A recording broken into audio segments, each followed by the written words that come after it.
अस्सलाम वालेकुम। इस वीडियो में आप सीखेंगे कि रजिस्ट्रेशन फॉर्म किस तरह बनाते हैं और ये यूआई वगैरह किस तरह की गई सीएसएस के जरिए। तो एचटीएमएल और सीएसएस के थ्रू हम जो है ये किस तरह बना सकते हैं। तो ये मैंने आपको इस वीडियो में मैं तो बता दूंगा ना। तो आप देख सकते हैं ये रिस्पॉन्सिव है। मैं आपको दिखा देता हूँ। अच्छा, इसको अगर मैं यहाँ पर करूँ तो मैं आपको रिस्पॉन्सिव ये है, मैं आपको दिखा देता हूँ, इसमें शो करवाता हूँ। देखिए पूरी स्क्रीन हो गई। ऊपर कर लेता हूँ, पूरा स्क्रीन कर लेता हूँ, ठीक है। अभी पूरी स्क्रीन हो गई। अगर मैं इसको स्मॉल करूँ, अब ये जो है बेसिकली मेरे पास पासवर्ड के लिए होता है, पासवर्ड सेव करने के लिए, कोई भी चीज़ सेव करने के लिए होता है, तो उसको मत देखिएगा। ये वैसे ही होता है, आपने एक्सटेंशन नहीं भरी हो तो आपके पास नहीं आएगा। तो ये हो गया, मोबाइल साइज हो गया। थोड़ा टैबलेट साइज भी हो जाएगा, इस तरह टैबलेट साइज भी हो गया, उसके बाद आप करते जाएं। ठीक है, ये रेस्पॉन्सिव है।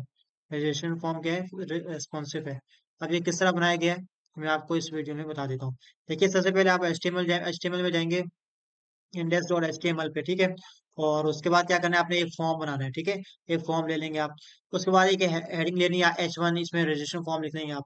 उसके बाद दो चीजें होती है, आपको पता ही है ना, इसको मैं हटा देता हूँ, इसका मसला नहीं है, ठीक है। ये एरर के लिए होता है। अच्छा, लेबल लेंगे आप, ठीक है। सिंपल है, और इनपुट लेंगे आप, ठीक है। अब इसमें क्या लिखेंगे आप, इसमें जब भी आप जो वो लेबल लेते हैं, मैं आपको दिखा देता हूँ करके। जब भी आप लेबल लेंगे तो ये क्या कहते हैं, फॉर फॉल कहते हैं। फॉर क्यों कहते हैं पता है, देखिएगा। अब मैं जब इसको मैं क्लिक करूंगा ना, नेम फॉल नेम को, तो देखिए फौरन इसके पास आ गया। तो ये लेबल में जो फॉर फॉर लिखते हैं ना, तो उसका जो नेम होगा ना, लेबल में जो फॉल लिखते हैं इसका नेम, और इस आईडी का नेम, तो इनपुट में आपने आईडी दी है, आईडी नेम, दोनों का नेम सेम होना चाहिए। अगर दोनों का नेम सेम होगा, तभी जाकर आप उसको क्लिक करेंगे। ईमेल को क्लिक किया तो ईमेल यहाँ पर आएगा, ठीक है। तो सेम होना चाहिए, तो फॉर इस वजह से यूज करते हैं। तो ये लेबल हो जाएगा। लेबल में आप कुछ भी लिखने तो वो वहां पर आ जाएगा। मैंने यहाँ पर फुल नेम लिखा है, तो यहाँ फुल नेम लिखा है, आप भी कुछ भी लिख सकते हैं। उसके बाद इनपुट लेंगे, टाइप टेक्स्ट ले लें, ईमेल ले लें। मैंने यहाँ पर ईमेल लिए, ईमेल के लिए। फोन नंबर के लिए मैंने नंबर लिया है। पासवर्ड के लिए मैंने पासवर्ड लिए, दोनों में पासवर्ड लिए, ठीक है। और उसके बाद क्या है, नेम में क्या है, फुल नेम। ये नेम किस चीज का है, ये नेम बेसिकली इस चीज का है कि जब भी हम जो डेटाबेस में काम करते हैं ना, डेटाबेस में डेटा सेव करवाते हैं, तो वो वेरिएबल में सेव होते हैं ना। आपको पता होगा जावास्क्रिप्ट आपने देखी होगी, उसमें क्या होता है, हमारा वैल्यू होती है, उसके अंदर वो वैल्यू ना डायरेक्ट वैल्यू नहीं होती, बल्कि वेरिएबल के अंदर स्टोर होती है। तो ये भी क्या है, फुल नेम क्या है, वेरिएबल है। फिर इसकी जो वैल्यू होगी, जो भी मैं यहाँ पर दूंगा, यहाँ पर जो भी वैल्यू दूंगा, तो वो हो जाएगी यहाँ पर नेम के अंदर, नेम फुल नेम के अंदर स्टोर हो जाएगी, ठीक है, डेटाबेस में। अच्छा, ये आईडी, आईडी से मैं जो इसको गेट कर सकता हूँ, जावास्क्रिप्ट में गेट कर सकता हूँ, या फॉर फॉर में लिख सकता हूँ उसको, ठीक है। ताकि जो है वो दोनों, जब भी बंदा फुल नेम को क्लिक करे तो इस पर आ जाए उसका कर्सर। अच्छा, उसके बाद क्या, ये दो चीज हो गई, लेबल और इनपुट हो गया। ये भी सिंपल वैसा ही है, लेबल इनपुट, बस फर्क है, आपने ईमेल लिख लेनी, ईमेल के लिए आप ये ले रहे हैं। ईमेल लिख दो आप, यहाँ फोन नंबर लिख दो, और यहाँ पर टाइप्स का नंबर दे दो, ताकि नंबर है गया। फॉर एग्जाम्पल मैं आपको करके दिखाता हूँ। यहाँ पर ईमेल है, अगर मैं ये किया, तो अब क्या कर रहा है देखो, दिखाता हूँ। ये कह रहा है भाई ये सही नहीं है, देखो @ लगाना जरूरी है, क्यों, क्योंकि ईमेल है ना। अभी बता रहा है भाई @ के बाद XSS भी लगाना पड़ेगा, इस तरह बता रहा है, पूरा कंप्लीट बता रहा है। अच्छा, मैं एक्सेस से मुराद है कि .com वगैरह। अच्छा, ये नंबर है, मैं कुछ भी लिख रहा हूँ, टाइप लिखूँ, कुछ भी नहीं लिख रहा, नंबर लिखूंगा तो लिखेगा, ठीक है। और उसके टाइप में क्या दिए, नंबर दी हुई है। अब पासवर्ड है, पासवर्ड लिखूंगा, देखो कुछ भी नहीं आ रहा, शो नहीं हो रहा पासवर्ड। क्यों नहीं शो हो रहा, क्योंकि मैंने पासवर्ड टाइप क्या दी हुई है, पासवर्ड। पासवर्ड फिर छुपा देता है, ये देखो यहाँ पर पासवर्ड दी हुई। तो ये बिल्कुल सिंपल सा है। इसकी अगर मैं CSS पे आऊँ, तो देखो, सबसे पहले हम बॉडी पे काम करेंगे। बॉडी में मैंने जो है वो उसको कलर क्या दिया हुआ है यहाँ पर, मैं यहाँ पर कलर दिया हुआ है ब्लू ना। आपको कुछ भी कलर दे सकते हैं। मैं यहाँ बैकग्राउंड ब्लू को दे दी है। और फॉन्ट फैमिली आप कुछ भी देना चाहें आप दे सकते हैं, नहीं देना चाहते तो ना दें आप। मार्जिन 0, पैडिंग 0 करना जरूरी है। अगर आप मार्जिन 0, पैडिंग 0 नहीं करेंगे, तो इसके साइड इफेक्ट क्या होगा कि भाई ऊपर से नीचे थोड़ा सा ना, ये ऊपर हो जाता है, ऊपर नीचे हो जाता है, तो ये प्रॉब्लम कर जाता है ना। तो हम मार्जिन 0 और पैडिंग 0 हम करेंगे, ताकि जो है वो हमारा जो पूरी स्क्रीन हमारे पास है। डिस्प्ले फ्लेक्स कर देंगे। और फ्लेक्स क्यों किया, क्योंकि हम जो वो देखो, ये अलाइन एटम सेंटर है ना, जस्टिफाई कंटेंट सेंटर। अब बेसिकली होता क्या है, अगर मैं इसको जो है वो कमेंट कर दूं, देखो, अब अगर मुझे जस्टिफाई कंटेंट सेंटर चाहिए और अलाइन आइटम सेंटर चाहिए, तो मुझे क्या करना पड़ेगा, डिस्प्ले फ्लैग्स का यूज करना पड़ेगा। डिस्प्ले फ्लैग्स की प्रॉपर्टी है, इसको यूज करते हुए हम जो है वो काफी सारी चीजें कर सकते हैं, जिसमें से अलाइन आइटम सेंटर भी हो सकता है, और justify content centre. Align item centre क्या होता है, मैं बताता हूँ आपको। मैं देखो, अलाइन आइटम सेंटर अगर मैं इसको कमेंट करूँ, आपको मैं दिखाऊं, देखो, अब क्या होगा कि भाई ये ऊपर नीचे से कर रहा है। जस्टिफाई कंटेंट सेंटर क्या होता है भाई, जस्टिफाई कंटेंट मतलब कि एक होता है एंड, होता है एंड पे जाता है, स्टार्ट एंड होता है, स्टार्ट। जस्टिफाई कंटेंट में कहते हैं एक्स एक्स के फॉर्म में लेता है, यानी कि एक्स है पूरी एक्स, पूरा ये ना हॉरिजॉन्टल कह लो, हॉरिजॉन्टल हॉरिजॉन्टल फॉर्म पे लेगा जस्टिफाई कंटेंट। अब आप उसको सेंटर पे करना तो सेंटर पे आ जाएगा, शैडो की बात कर रहा हूँ, ठीक है। और फिर आखिरी में लेके जाना चाहती हो आखिरी में ले जाओ, फॉर एग्जाम्पल सेंटर है, मैं सेंटर नहीं चाहता, मैं कुछ और चाहता हूँ, बेस में एंड, आप देखना आखिर में चल जाएगा एंड में, ये देखो यहाँ पर आके ये एक्स में घूमता है ठीक है, हॉरिजॉन्टल पे। मैं इसको कंट्रोल जेड कर देता हूँ, ठीक है। और अलाइन आइटम सेंटर क्या है, ऊपर नीचे होते हैं, अप एंड डाउन में देखो, ऊपर से नीचे से देखो सेंटर में कर देते हैं। अगर आप ऊपर भी करना चाहते हो तो टॉप पे कर सकते हो इस तरह। उसके बाद मैंने इसको हाइट दे दी 100 VH। VH मतलब क्या है, वर्टिकल हाइट होता है ये।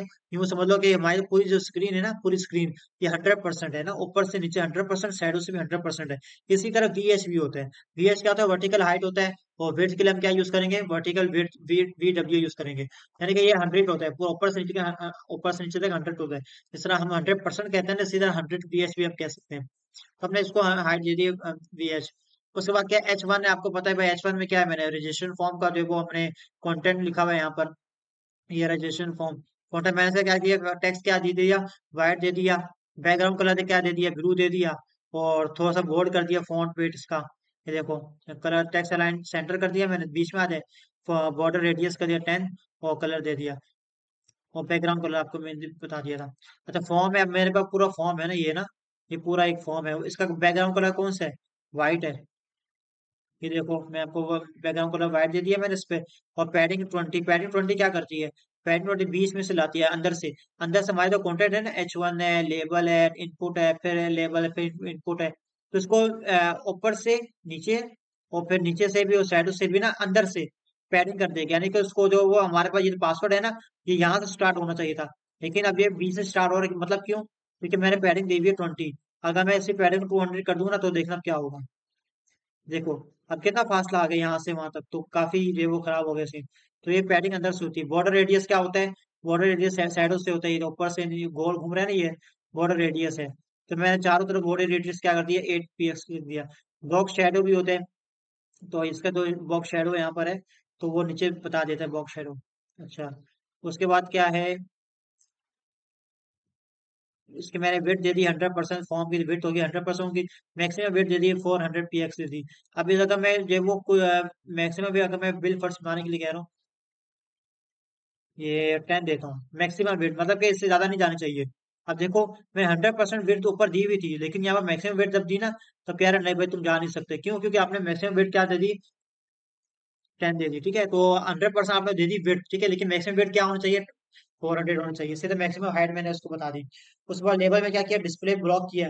डिस्प्ले ब्लॉक क्यों किया पता है, अगर मैं डिस्प्ले ब्लॉक नहीं करूँ ना, तो ये देखो ये देखो क्या होता है कि जो फुल नेम है ना, अब ये इनपुट है, ये इसके आगे आ जाएगा, तो ये होता है, यानी कि मैं यहाँ पर मैंने इनपुट को भी मैं यहाँ पर बता देता हूँ। यहाँ पर क्या होता है, इनपुट हमारे जो है वो आगे आ जाता है, तो इस वजह से हम जो डिस्प्ले ब्लॉक करते हैं, ताकि जो है उसके आगे पीछे कोई ना है ना, पूरा ये पूरे जो लाइन है ना वो हो जाए। अब वरना क्या होता है, ये इनलाइन होते हैं, बेसिकल लेवल क्या होता है, इनलाइन होता है, मैंने CSS दी भी आपको पता है। तो अभी ये और सीधा इसकी जो विड्थ है ना, अब इसकी विड्थ मैं आपको दिखाता हूँ, शो करवा देता ताकि आपको पता चल जाए। अब इसकी विड्थ क्या है, 100% दी हुई है, मैं इसको हटाता हूँ, माइनस पे करता हूँ मैक्सिमम वर्ड, इसमें पैडिंग, और ठीक है जी। हाँ मैं इसको डिस्प्ले ब्लॉक, अब बेसिकली होता क्या है भैया, आप बस यूं समझ लें कि अभी देखिए यहाँ पर हो गया, फुल नेम क्या है, अब ये फुल नेम तो इनलाइन हो गया, ठीक है, ये भी क्या इनलाइन इनलाइन है, इनपुट भी इनलाइन होता है, लेबल भी इनलाइन होता है। अब क्या है, ईमेल आगे आ गया, ईमेल आगे क्यों आया पता है, क्योंकि ये जो है वो इनलाइन हो चुका है, इस वजह से ना हमने जो है वो इस लेवल को इनलाइन कर दिया। अगर मैं इसको 100% कर दूंगा, उसको डिस्प्ले ब्लॉक कर दूं, क्योंकि अब लेवल के आगे कुछ भी नहीं आएगा, नेम के आगे कुछ नहीं आ सकता, ईमेल के आगे कुछ नहीं आ सकता, कुछ भी नहीं आएगा, ठीक है। और ये मैंने फॉन्ट वेट दे दिया बोल्ड, ताकि जो है वो फॉन्ट वेट भी क्या करता है, उसकी जो टेक्स्ट है उसको बोल्ड कर दिया इसने। साइज दे दिया उसकी 20 होने चाहिए। इसके बाद wait, padding, margin, margin bottom क्या दिया हुआ इनपुट का, इनपुट का मार्जिन बॉटम पता क्या होता है, ये इनपुट है, इसके नीचे जो उसकी जो विड्थ होगी ना, और नीचे जो साइज छोटा हुआ है, ये 20 है, मार्जिन बॉटम कहते हैं इसको, नीचे से। फिर उसके बाद जो है बटन है, बटन का कलर मैं ग्रीन दे दिया, बैकग्राउंड कलर व्हाइट दे दिया, पैडिंग दे दी, उसको बॉर्डर नन कर दिया इसका। तो ये मैंने कर दिया, होवर करेंगे तो इसका कलर वही सेम ही रहेगा। तो ये बिल्कुल सिंपल सा फॉर्म है। तो अगर आपको कोडिंग चाहिए तो आप जो है उसको ले सकते हैं, मसला नहीं है। मैं कमेंट कर दीजिए, मैं आपको सेंड कर दूंगा। बाकी ये कि ये सिंपल सा फॉर्म है, आप इसको ये बना सकते हैं ना। Thank you so much for watching this video.